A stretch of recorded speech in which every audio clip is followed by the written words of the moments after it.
Oh, now the girlies are shaking.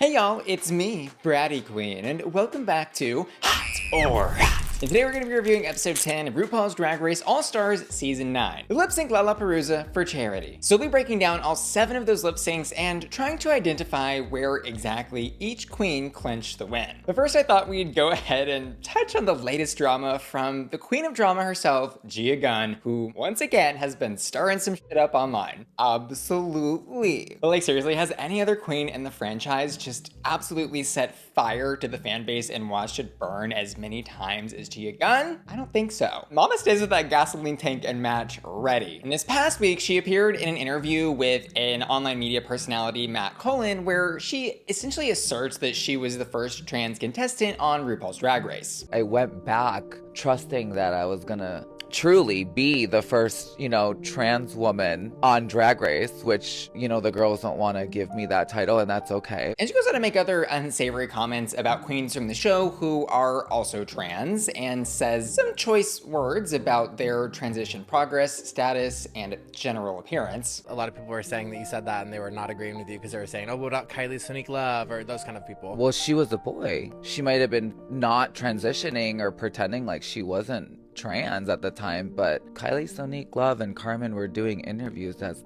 boys. And then the argument was Peppermint too, right? But honey, I don't know about you, I saw a boy. And then once she started getting some blowback on X, the platform formerly known as Twitter, she posted this to that profile. I'm not here to judge or put anyone down. All transitions are valid, but I know what I'm saying and you may disagree. But isn't that the beauty of life? Having different opinions and learning from each other. Now you tell me, who was the first girl to present as female? In which she has included a screenshot of some trans contestants who have competed on the show, like Kylie Sonique Love, Monica Beverly Hills, VanMicheals, Carmen Carrera, Peppermint, and herself, all of which are photos from some of their confessionals on the show. And y'all don't need to hear it from me, but this is pretty abhorrible behavior. I mean, it's just nasty, I think, to comment on someone's personal journey with themselves and how they choose or choose not to present that to the rest of the world. And we even saw Bob chiming in the replies of this post, writing, "It's not too late to delete this. You can do it. You can support yourself and your remarkable transition without slinging any mud." But coming from Gia, honestly, none of this is surprising. She's always been a person who just sits with that pot, spoon in hand, stirring.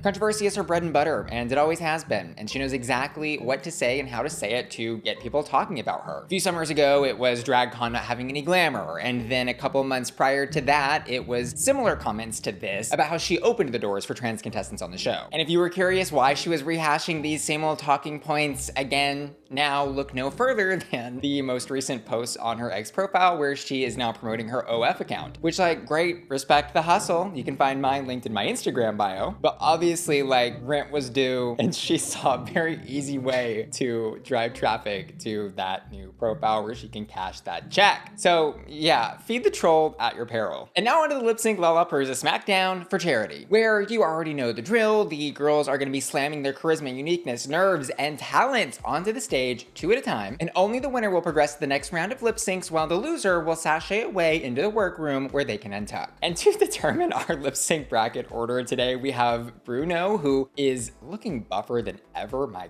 God, he looks good. Pulling balls out of a bingo machine, which are inscribed with the queen's names. The queen whose ball he chooses then selects an opponent, who then selects a song from a pre-selected list of lip sync tracks. And our first queen to choose an opponent today is Gottmik, who selects Angeria because she seems to think a good strategy in this will be to choose someone who has a different style of lip syncing than herself, which genuinely confused me. I'm not sure if that maths very well, because following that logic, you essentially guarantee you're choosing somebody who's going to choose a song that you probably aren't going to vibe with very well. It just didn't make any sense. On top of the fact that if you're gonna choose someone who's gonna have a different lip sync style than you, why would you not try to go for the weakest opponent who might theoretically have been, I don't know, Nina, who has a very different style than Gottmik and who also has no wins. Anyways, her opponent, Angeria, who she selected, chooses My Lovin' by In Vogue, which is a song that I think necessitates a lot of camp comedy, and characterization. All things that Angeria very successfully employs in this lip sync performance. Angeria absolutely killed this lip sync and solidified it for me with the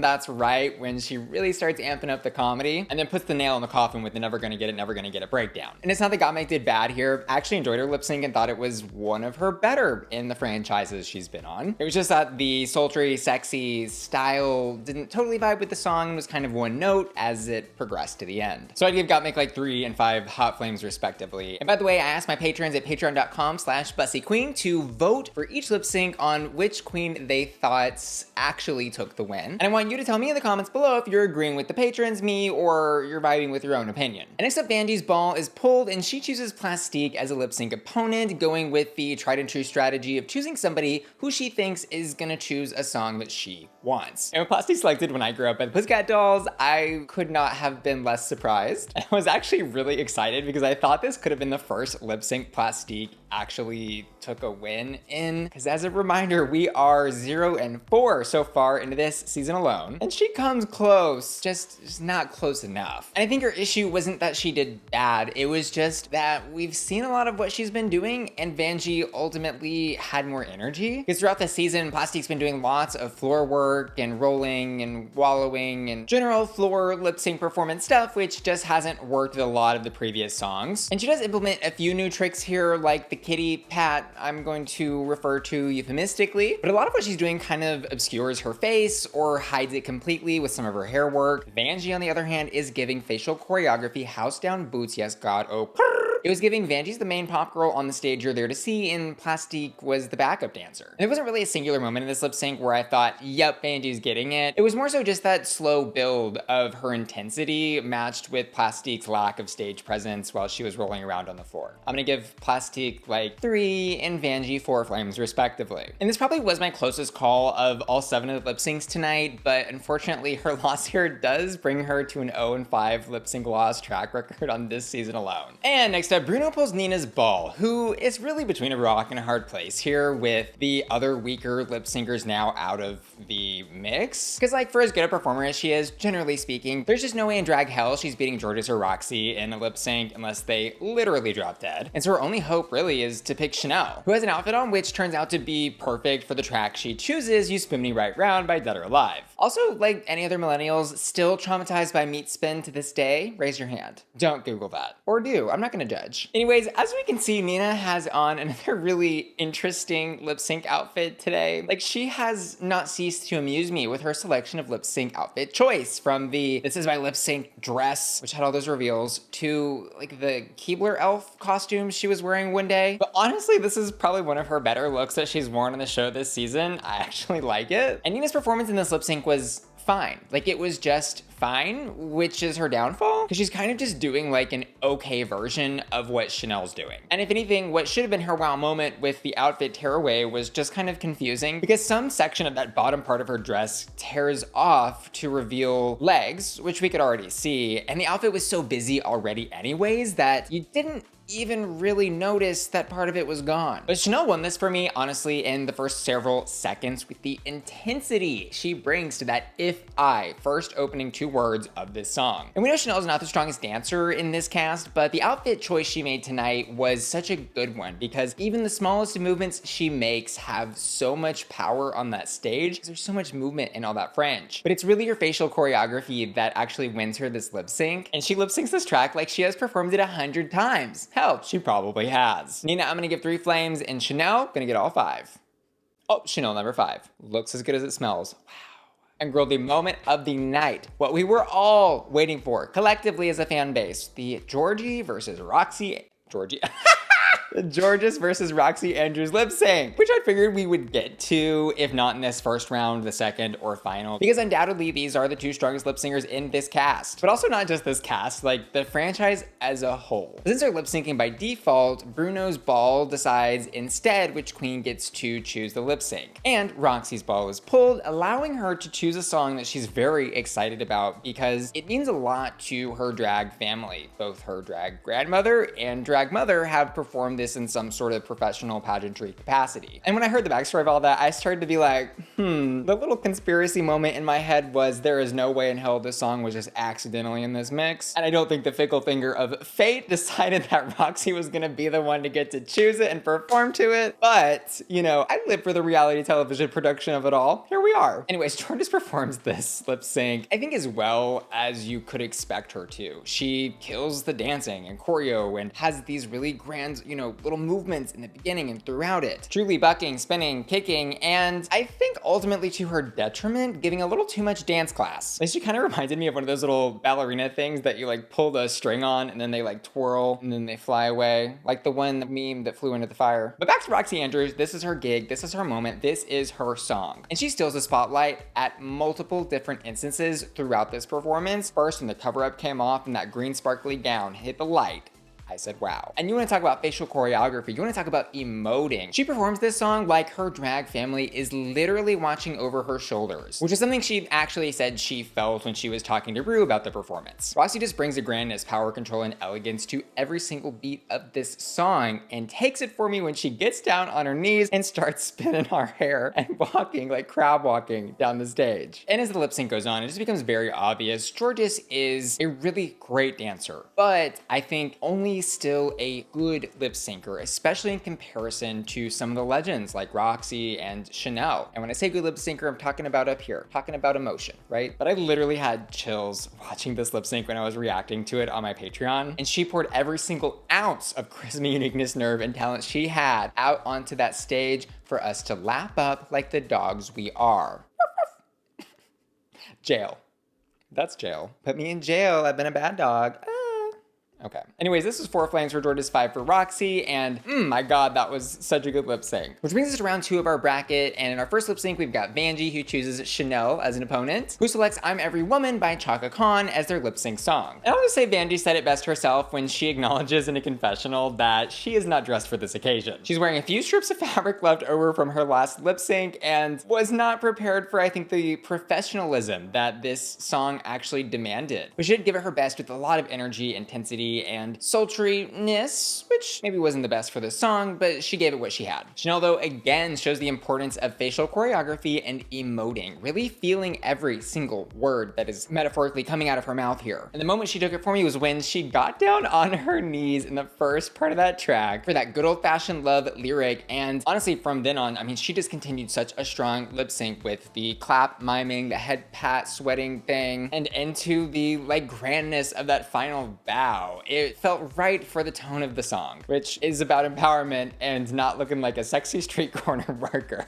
As hot as Vanjie looks. Anyway, Shannel rightfully, I think, takes this win and also wins herself a badge here because, as a reminder, we are in like the final 4 queens are lip syncing for essentially a top 2 placement of the week. And, you know, the final lip sync. Our next pair is Angeria versus Roxxxy, who lip synced to the song Groove is in the Heart by Dee-Lite. And if I were Angeria here, seeing that I had to go lip sync against Roxxxy, I think I'd be absolutely shitting my pants after what I just saw her do to Jorgeous. And Angeria does have a lot of fun in this song, something I think it demands, much like the previous one she won. Her exaggerated mouth movements and the way she moves her hair are great, but generally speaking, I think she lacks a sense of control in this performance and understanding of the nuances in the song, which Roxxxy very obviously has a handle on. Because while what Angeria is doing is fun and works for this song, I think the lip syncing style she's shown us before in this season is also a style that could work for many different songs. But like, watch Roxxxy's lip sync in this right next to what she did against Jorgeous, and you will see she is doing something completely different. And she really did win this from the very beginning when that ass shake perfectly matched the record scratch in the song. But she ate this entire thing up for breakfast, lunch, dinner, seconds, desserts, thirds, and put out a crumb for Angeria to see, watched her run over to grab it, but then snatched it back up and ate that too. 5 flames for Roxxxy, 3 for Angeria. And finally, the lip sync of the night. We get Legend versus Legend, Roxxxy Andrews versus Shannel, and they'll be lip syncing to Break Free by Ariana Grande, which is a bit of a tone shift, I would say, from the old school classic heavy track list we had tonight. A track list which I do think benefited these 2 queens specifically, but that's not to say that they aren't also good at some newer songs. I mean, Roxxxy's most famous lip sync was to Whip My Hair by Willow Smith. And for the baby fans watching, yes, that was the one where she revealed the wig underneath the wig, effectively creating, at least in terms of RuPaul's Drag Race, the television show,